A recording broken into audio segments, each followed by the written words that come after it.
there's multiple facets to that story. And I've interviewed people on that one, and I've written on that one because it infuriated me because, yes, it took the ambulance 40 minutes to get there. She was just, or a half an hour or something like that. She was just like a 6-minute drive, if you look on Google Maps, from the largest hospital in Alberta. And it took them half an hour to get her there. She died. She was a senior who was ripped to pieces. That's a huge issue that can't be forgotten in this. And our government said, oh, we're going to study it for 4 months and see what we can do about it.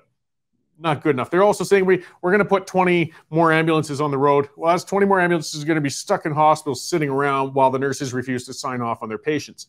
That's the problem. Everybody knows it. The government's terrified of the unions and they won't do anything about it. So putting more ambulances just bungs up the hospitals further. They've got to change the process. And it was reported as well, when that woman was laying there bleeding to death after a dog attack, there were 18 ambulances in Calgary sitting there idling in hospitals because they couldn't sign off and get their patients out.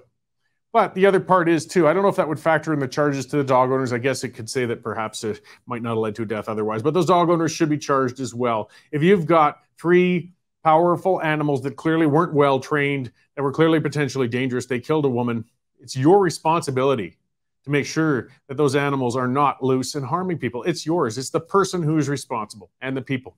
So, I mean, I don't know, I'm not saying these people should go to jail for the rest of their lives, but they should most definitely be charged and convicted and punished because it was just beyond the pale. I mean, again, I talk about dogs and pets all the time. I love them. I own some strong, powerful dogs as well. And absolutely, well, they're well-trained, they're gentle. But if they weren't, there's no way I would be letting them getting loose and around people.